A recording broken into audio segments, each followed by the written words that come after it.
Hello friends, आपल्या सर्वांची आवडती मालिका विसरू नको तू मला या मालिकेच्या आजच्या गुरुवार 2 जुलैच्या एपिसोडमध्ये एकानंतर एक खतरनाक ट्विस्ट आले आहेत. फ्रेंड्स, आजचा एपिसोड खूप भारी होता. मग नेमकं घडलंय तरी काय? तर आजच्या एपिसोडमध्ये सूर्याचे वडील भाई पेडणेकर यांना चक्क हार्ट अटॅक आलाय आणि त्यांना पारगावच्या प्राथमिक आरोग्य केंद्रालयात भरती करण्यात आलंय आणि तेथे वच्छीने आपला माज दाखवला. पण वैदेहीने तिला ठणकावून सांगितलंय हा माज बाहेर दाखवायचा. तर वच्छीने तिला वॉर्निंग दिली आहे, माझ्या नवऱ्याचा जीव वाचला नाही ना तर तुझा सुद्धा जीव जाईल. जोपर्यंत त्यांचे श्वास सुरू आहेत तोपर्यंत तुझे श्वास सुरू राहतील. आणि मग सूर्या वैदेहीच्या मदतीला धावून आला. आता वैदेही आणि सूर्या हे दोघे मिळून भाई पेडणेकरांना वाचू शकतील का हे जाणून घेण्यासाठी हा व्हिडिओ शेवटपर्यंत नक्की पहा.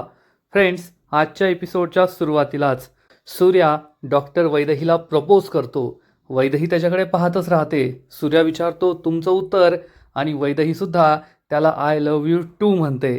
त्यामुळे सूर्याला अत्यानंद होतो. तो खूप खुश होतो. परंतु तेवढ्यात सूर्या भानावर येतो, कारण त्याच्यासमोर वैदेही नसते तर गावातील एक छोटी मुलगी गोदा असते. आणि मग त्याचे मित्र म्हणतात, अरे हा तर पुरा कामातून गेलाय. आणि गोदा सांगते, मी त्याला शिकवतीये की मुलींशी कसं बोलायचं, कसं वागायचं, त्यामुळे मला माझी फीज पाहिजे.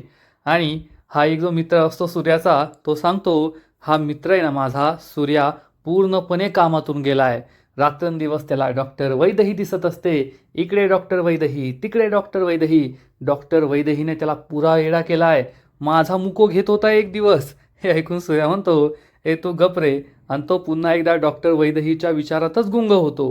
पण आता हे खूप डेंजरस आहे. डॉक्टर वैदेहीशी मैत्री नाही झाली तर सूर्याचं काही खरं नाही हे सगळ्यांना समजतं. आणि आता काय करायचं हा प्रश्न त्यांना पडतो. आणि मग हे सगळे देवाला गाऱ्हाणं घालतात की या सूर्याचं काहीतरी कर रे महाराजा. आणि आता सूर्याचं काय होईल हे पाहणं खूप इंटरेस्टिंग असणार आहे. आणि मग थोड्या वेळाने रात्र होते. वैदेही तिच्या घरी असते तेव्हा तिथे ललिता आत्या आणि वैदेहीचे वडील असतात. आणि ललिता विचारते, काय ग तू इतकी वर्ष मुंबईत होती, घरापासून दूर, तुला घराची आठवण नाही आली का? एकटं एकटं नाही वाटलं का? वैदेही स्वयंपाक बनवत असते आणि सांगते, नाही आत्या, कारण तेथे माझ्या मैत्रिणी होत्या ना, त्यामुळे मला काही एकटं वाटलं नाही. तेवढ्यात वैदेहीचे वडील हे ललिताला म्हणतात, ए लले, तिला विचार ना, लग्नाचा विषय काढ ना. लली म्हणते ठीक आहे. लली ही वैदेहीला विचारते, तुला फक्त मैत्रिणी होत्या का, मित्र वगैरे कुणी नव्हता का? तर वैदेही विचारते, मित्र? लली म्हणते, हो, एखादा खास मित्र, कुणीतरी आवडलं असेल ना. वैदेही म्हणते, तुम्हाला मी हे सांगणारच होते, माझा आहे ना एक खास मित्र आहे आणि तो मला खूप आवडलाय सुद्धा. हे ऐकून लली आणि वैदेहीच्या वडिलांना मोठा धक्काच बसतो. आणि ललिता आणि वैदेहीचे वडील पुढे येतात. वैदेहीचे वडील विचारतात, काय खरंच तुला एखादा मुलगा आवडतो? कोण आहे तो मुलगा? तर वैदेही म्हणते, मी तुम्हाला डायरेक्ट त्याचा फोटो दाखवू का? हे दोघे म्हणतात, हो दाखव ना, चालेल, फोटो पाहतो आम्ही. आणि वैदेही आपल्या मोबाईलमध्ये त्याचा फोटो काढते आणि या दोघांना दाखवण्याआधी चक्क आपल्या या फोटोची पप्पी घेते. त्यामुळे या दोघांना वाटतं ही काय करतीये. आणि मग वैदेही त्यांना हा फोटो दाखवते. तर या फोटोमध्ये वैदेहीबरोबर असलेला मुलगा एक छोटा मुलगा असतो, 4-5 वर्षांचा, खूप क्यूट. आणि या मुलाला पाहून हे दोघेही हसू लागतात. त्यांना जी शंका वाटत असते ती खोटी ठरते. त्यामुळे या दोघांना खूप आनंद होतो की आपण काय विचार करत होतो आणि हे काय आहे. वैदेहीसुद्धा हसू लागते. वैदेही विचारते, आवडला का मुलगा? हे दोघे म्हणतात, आवडला, आवडला, खूप आवडला. आणि मग दुसऱ्या दिवशी सकाळी तांडेलांच्या घरी वच्छी आपल्या वडिलांच्या समाधीसमोर उभी राहते. नरहरी महादेव तांडेल आबा, ज्यांचा मृत्यू 2001मध्ये झाला होता. आणि वच्छीने त्यांच्या स्मरणार्थ तेथे एक अखंड दिवा लावलेला असतो. पण या दिव्यातलं तेल संपत आलेलं असतं. त्यामुळे वच्छी खूप चिडते आणि शोभाला आवाज देते, शोभे. शोभा धावत पळत येते आणि विचारते, काय झालं? तर वच्छी सांगते, तुला एक काम दिलं होतं, ते कामसुद्धा तुला नीट जमत नाही. तुला हा दिवा अखंड तेवत ठेवायला सांगितला आहे, दिव्यातलं तेल कसं संपलं? शोभा सांगते, कामाच्या याच्यात विसरून गेले, लगेच तेल टाकते. आणि शोभा तेल टाकणार, पण हे तेलाचं भांडं रिकामं असतं. त्यामुळे वच्छी आणखीनच चिडते. शोभा म्हणते, मी आणते तेल भरून, पण वच्छी तिचा हात पकडते. सुधाकर हे सगळं पाहत असतो. वच्छी चिडून म्हणते, शोभे, तुला कामाचा लय लोड आहे ना, थांब, मी तुझा लोड कमी करते. असं म्हणून वच्छी चक्क शोभाचा हात या दिव्याच्या वातीवर पकडते. सुधाकरला वाईट वाटतं. शोभाला खूप त्रास होतो. ती ढसाढसा रडू लागते. तिच्या हाताला भाजत असतं. पण वच्छी चिडून म्हणते, तुला कामाचा लोड आहे, मग खायचं विसरली का? आंघोळ करायचं विसरली का? देवाची पूजा करायचं विसरली का? नाही ना. शोभाला खूप पोळतं. वच्छी तिचा हात सोडून देते. शोभा तिथून पळून जाते आणि मग वच्छी या समाधीसमोर हात जोडते आणि म्हणते, आबा, जोपर्यंत तुमची ही पोरगी जिवंत आहे तोपर्यंत मी कधीच विसरणार नाही. तुम्ही जे रक्त सांडलंय त्या रक्ताच्या प्रत्येक थेंबाचा बदला घेणार. ही तुमची पोरगी वच्छी तांडेल. वच्छी तांडेल खरंच खूप डेंजरस बाई आहे. आणि इकडे प्राथमिक आरोग्य केंद्रामध्ये सूर्या हा धावत पळत येतो. आतमध्ये तो येतो. त्याचे मित्रसुद्धा असतात आणि ती छोटीशी मुलगी गोदा, हिला चक्क दम्याचा अस्तम्याचा अटॅक आलेला असतो आणि तिची तब्येत खूपच बिकट असते. सूर्या खूप घाबरतो आणि विचारतो, गोदे, हे काय झालं तुला? तर गोदाची आई म्हणते, सूर्या, काहीतरी कर, पहा ती कशी करतीये. सूर्या म्हणतो, टेन्शन घेऊ नको, काही होणार नाही. सूर्या विचारतो, डॉक्टर कोठे? नर्स म्हणते, गोंधळ घालू नका, मी डॉक्टरांना कॉल करतीये. डॉक्टरांनी इनिशियल ट्रीटमेंट सांगितलीये, पण ती सलाईन लावून घ्यायलाच तयार नाहीये. गोदाची अवस्था खूप बिकट झालेली असते. सूर्याला टेन्शन येतं. गोदाची आई रडत असते, सूर्या काहीतरी कर, सूर्या काहीतरी कर. आणि तेवढ्यात सूर्याला काहीतरी सुचतं. सूर्या म्हणतो, तू टेन्शन न घेऊ, मी करतो काहीतरी. आणि सूर्या तेथून जातो. आणि इकडे वच्छी तांडेल ही घरात येत असते. तेवढ्यात भाई तिला सांगतात, वच्छी, आज पंचायत आहे, यायचं आहे ना तुला? तर वच्छी म्हणते, तुम्ही जा, मी नाही येत. तर भाई तिला सांगतात, आज त्या देसाईंचा मॅटर आहे, मग येशील का? वच्छी सांगते, ठीक आहे, तुम्ही पोहोचा, मी येईल माझ्या वेळेत. आणि भाई पंचायतीत जायला निघतात. आणि इकडे सूर्या हा डॉक्टरांच्या केबिनमध्ये गेलेला असतो. नर्स म्हणते, तुम्ही आतमध्ये काय करताय? असं अलाउड नाही आहे, तुम्ही बाहेर या. तर सूर्या चिडून म्हणतो, का अलाउड नाही आहे? येथे तुमच्याकडे त्या झीलला बरं करण्यासाठी काही उपाय नाही आहे आणि आम्ही काय उपाय करतोय ते सुद्धा तुम्ही करू देत नाही. आणि तेवढ्यात सूर्या या खोलीतून बाहेर येतो. तर त्याचा लुक पूर्णपणे चेंज झालेला असतो. तो एका आजोबांच्या लुकमध्ये असतो आणि त्याच्या बाकीच्या मित्रांना समजतं की सूर्या काय करणार आहे. हे मित्र विचारतात, ओ म्हातारे आजोबा. तर सूर्या चिडून म्हणतो, म्हातारा कोणाला म्हणालास रे? आणि गोदा हा सगळा तमाशा, हे सगळं नाटक पाहत असते. आणि इकडे पारगावची पंचायत भरते. या पंचायतीमध्ये भाई पेडणेकर, त्यानंतर सुधाकर आलेले असतात, ललिता, वरद आणि रणजितसुद्धा आलेला असतो. तर मग पंचायत सुरू करायची की नाही असं सरपंच विचारतात. तर सुधाकर म्हणतो, थांबा, पंचायत सुरू होणार नाही, कारण अजून वच्छी आलेली नाही आहे, या गावची मालकीन आलेली नाही आहे. तर वरद अतिशय उद्धटपणे म्हणतो, कोण आली नाही? अरे, अशी स्वयंघोषित मालकीन वगैरे आम्ही मानत नाही, या गावची मालकीन कुणी नाही आहे. सुधाकर चिडून म्हणतो, या लहान लहान पोरांना कुणी बोलवलंय सरपंचानू? यांना हकलून द्या बरं. तर वरद चिडून म्हणतो, या लहान पोराची फटका बसेल ना तेव्हा तुला अक्कल येईल. पण ललिता ही वरदला गप्प बसायला सांगते. ललिता म्हणते, सरपंचानू, आपण अजून किती वेळेस वाट पाहायची? त्या दिवशी त्या वच्छीने मंदिरात अपमान केला देवाचा आणि आज येथे गावच्या पंचायतीचा अपमान करतेय. तिच्यासाठी आपण किती वेळ थांबायचं? सरपंच भाई पेडणेकरला म्हणतात, तुम्ही बायोला कॉल करून बोलवून घ्या. आणि भाई बायोला कॉल करतात आणि विचारतात, कधी येणार आहे? येथे सगळे तात्काळे वाट पाहताय. तर बायो मास दाखवते आणि म्हणते, शेतकरी पावसाची वाट पाहतो, पाऊस उशिरा येतो म्हणून वाट पाहतो. जर पाऊस वेळेवर आला तर शेतकरी त्याला काडीची किंमत देणार नाही. तसंच माझं आहे, मी जर वेळेवर आले तर मला कुणी किंमत देणार नाही, त्यामुळे मी माझ्या वेळेवर येईल. आणि ती फोन कट करते. भाई सांगतात, येते निघालीये, थोड्याच वेळेत पोहोचती. आणि इकडे आपल्या सूर्याचं नाटक सुरू असतं. सूर्या म्हणतो, मी माझ्या सुलक्षणाला शोधतोय. तर त्याचे मित्र विचारतात, सुलक्षणा कोण आहे? तर सूर्या सांगतो, अरे सुलक्षणा, माझी कोंबडी सुलक्षणा. आणि गोदा हे नाटक पाहत असते. मित्र विचारतात, कशी होती तुमची सुलक्षणा, दिसतेय का कुठे? सूर्या आजूबाजूला पाहतो आणि म्हणतो, अरे नाही, येथे माझी सुलक्षणा नाही. अरे हो, त्या पोरीसारखी दिसते माझी सुलक्षणा. असं म्हणून सूर्या हा गोदाजवळ येत असतो आणि इकडे बायो ही आपल्या गाडीतून जात असते, मोठ्या गाडीतून. आणि तेथे गावचा एक छोटासा पूल असतो आणि या पुलावरून चारचाकी वाहनांना जाण्यासाठी प्रवेश बंद असतो. परंतु ड्रायव्हर हा तेथून घेत नाही, तर बायो म्हणते, या पुलावरून घे. ड्रायव्हर तिला सांगतो, तेथे नो एंट्री आहे. तर बायो म्हणते, ते दुसऱ्यांसाठी, आपण या गावचे मालक आहोत, माझ्यासाठी कोठेही नो एंट्री नाही आहे. आणि हा ड्रायव्हर बायोने सांगितल्याप्रमाणे या रस्त्यावरून गाडी घेतो आणि त्याच वेळेस तेथे डॉक्टर वैदहीची सुद्धा ॲक्टिवा येते, तिची टू व्हीलर येते. या दोन गाड्या एकमेकांसमोर येतात. मग हा बायोचा ड्रायव्हर हॉर्न वाजवतो, मागे हो. वैदही हॉर्न वाजवते, तू मागे हो. दोघांची हॉर्न हॉर्न करणं सुरूच असतं. वैदही ही आपलं हेल्मेट काढते, गाडीवरून खाली उतरते आणि या ड्रायव्हरजवळ येऊन काच वाजवते. ड्रायव्हर काच खाली घेतो. वैदही म्हणते, तुम्हाला दिसत नाही का, गावात नवीन आहात का, येथे चारचाकी वाहनांना एंट्री नाही आहे, चला प्लीज गाडी मागे घ्या. वैदही जाऊ लागते. तेवढ्यात बायो चिडून म्हणते, ए फडफड. वैदही मागे वळून येते आणि विचारते, काय बोललात तुम्ही?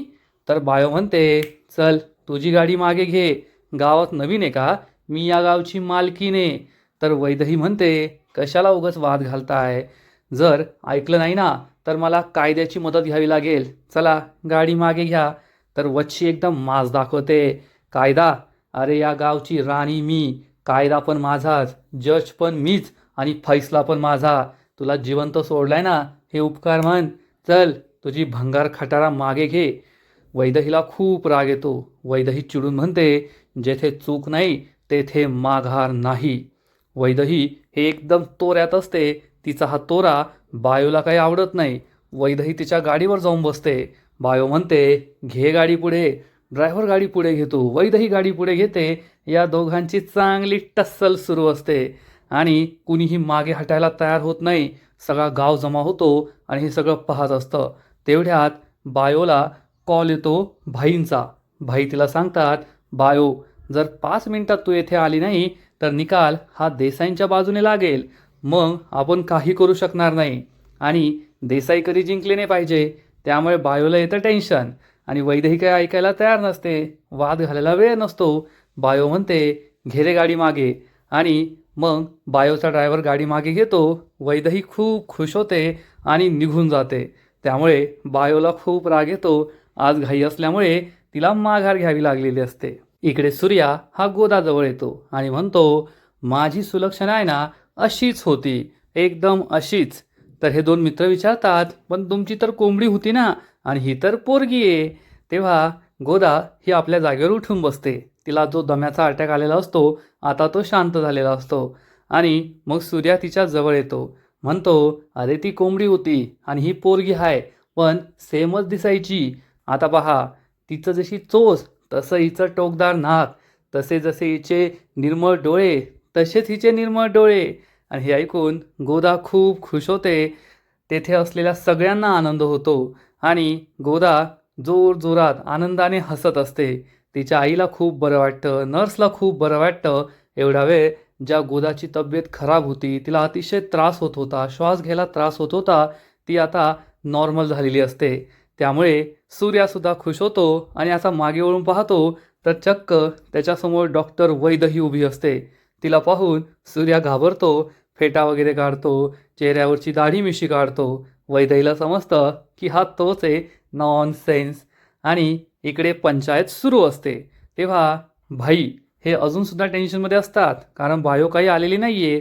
तर रणजित म्हणतो, त्या जमिनीचा 7/12 आमच्या नावावर आहे, मग पंचायतीमध्ये ती जमीन येण्याचा विषय काय, आम्ही त्या जमिनीवर धरण बांधू नाहीतर काय पण करू, हा आमचा विषय आहे. तर भाई रणजितला समजवण्याचा प्रयत्न करतात. रणजितराव, असं का बोलताय, अहो तो गावचा रोजचा जाण्या येण्याचा रस्ता आहे, तुम्ही तेथे जर रस्ता बंद केला तर गावच्या लोकांची किती गैरसोय होईल. आणि शेवटी आपण गावात राहतो ना, गावाला मदत करणं, गावासाठी काहीतरी करणं हे आपलं कर्तव्य आहे. सुधाकर मात्र उद्धटपणे बोलत असतो, येथे आम्हीच ठरवणार ते होईल, तुमचा काही संबंध नाही आहे. त्यामुळे वरद खूप चिडतो आणि चक्क सुधाकरच्या अंगावर धावून जातो. पण रणजित आणि भाई या दोघांना शांत करतात आणि भाई हा रणजितला शांत बसायला सांगतो आणि सगळ्यांना समजवण्याचा प्रयत्न करतो. तुमची जमीन आहे आम्हाला मान्य आहे ना, परंतु तुमची जमीन असल्यामुळे तुम्ही तेथे काहीही बांधकाम केलं तर गावचा रस्ता बंद होईल. मग गावातील लोकांना काट्याकुट्याने जंगलातून जावं लागेल. हे सुद्धा चुकीचं वाटतंय ना.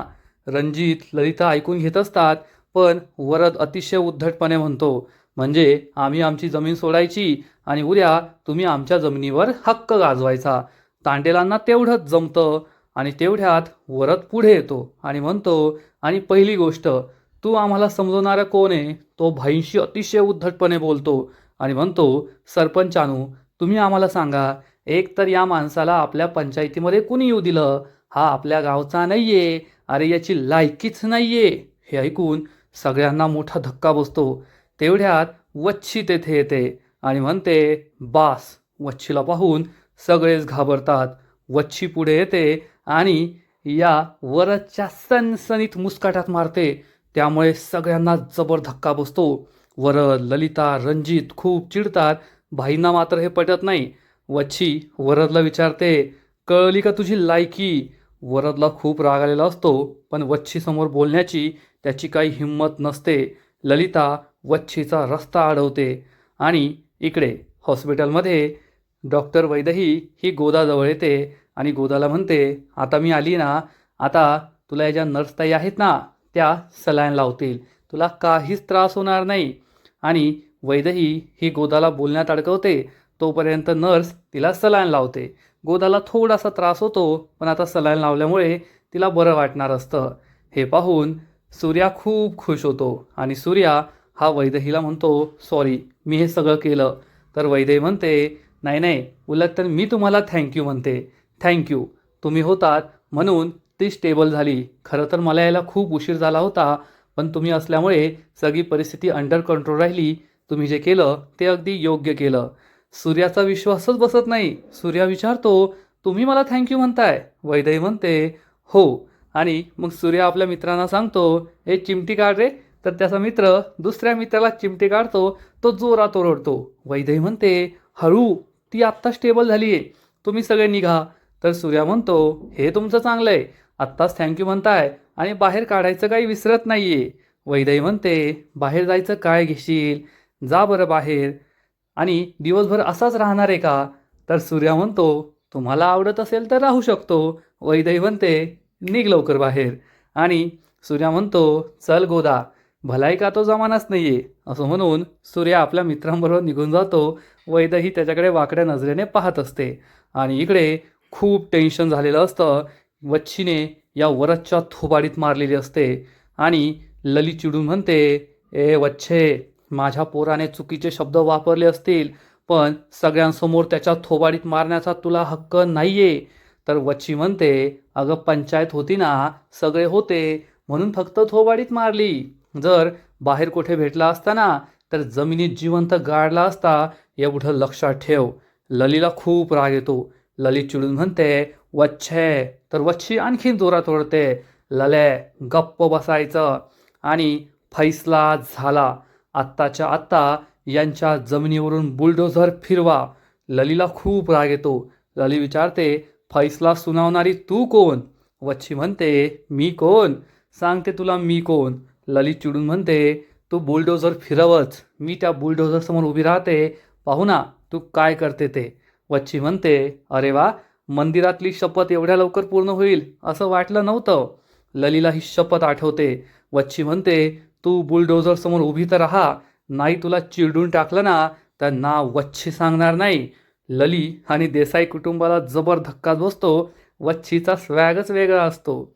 इकडे डॉक्टर वैदहीला तिच्या एका मैत्रिणीचा सानूचा कॉल येतो आणि सानू म्हणते, तुला एक फोटो पाठवलाय पहा. आणि सानूने तिला तिरी मासूचा फोटो पाठवलेला असतो. हा एक खाण्याचा पदार्थ असतो. तर डॉक्टर वैदही म्हणते, काय यार सानू, तुला माहिती आहे ना इथे भेटत नाही आणि तुम्हाला हा फोटो पाठवून जळवतीये. आणि वैदही केबिनमध्ये निघून जाते. तेथे लपून बसलेला सूर्या हे सगळं ऐकतो आणि म्हणतो, तिरी मासू. डॉक्टर वैदहीच्या काळजात शिरण्याचा मार्ग सापडला. तिरी मासू असा विचार करून सूर्या खूप खुश होतो आणि इकडे वच्छी ही घराकडे जायला निघते. आजचा एपिसोड येथेच संपतो. फ्रेंड्स, विसरू नको तुम्हाला या मालिकेचा आजचा एपिसोड खरंच खूप भारी होता, इंटरेस्टिंग होता. पण पुढील एपिसोड आणखीन भारी असणारे, आणखीन मोठा ट्विस्ट या मालिकेत येणारे. मग नेमकं घडणार तरी काय? तर या मालिकेच्या पुढील एपिसोडमध्ये आपण पाहू की भाई पेडणेकर यांना चक्क हार्ट अटॅक येईल आणि वच्छी त्यांना घेऊन हॉस्पिटलमध्ये येणार आणि ती डॉक्टर वैदहीवर माज दाखवेल. आत्ताच्या आत्ता त्यांना बरं कर, मी या गावची मालकीने. वैदही चिडून म्हणेल, तुम्ही निघा, हा माज बाहेर दाखवायचा, येथे हॉस्पिटलमध्ये नाही. तर वच्छी चिडून म्हणेल, तुला डॉक्टर असल्याचा खूप माज आहे ना, जोपर्यंत यांचे श्वास चालतील तोपर्यंत तुझे श्वास चालतील, तू आता त्यांना जगवायचं. आणि त्याच वेळेस सूर्या तेथे येईल डॉक्टर वैदहीची मदत करायला, परंतु ऑक्सिजन सिलेंडर संपलेले असतील. वैदही म्हणेल, ऑक्सिजन सिलेंडर संपलाय, आता काय करायचं? तेव्हा सूर्याकडे एक आयडिया असेल. मग सूर्याची आयडिया नेमकी काय? सूर्या त्याच्या वडिलांचा जीव वाचू शकेल का? हे सगळं पाहणं खूप इंटरेस्टिंग आहे.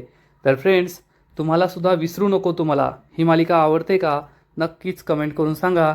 आणि या मालिकेचे असेच नवीन नवीन एपिसोड, नवीन नवीन अपडेट सर्वात आधी पाहण्यासाठी व्हिडिओला लाईक करा, शेअर करा, चॅनलला सबस्क्राईब करून बेल आयकॉनवर क्लिक करा. म्हणजे या मालिकेचे नवीन नवीन एपिसोड तुम्हाला सर्वात आधी पाहायला मिळतील. खूप खूप खूप धन्यवाद.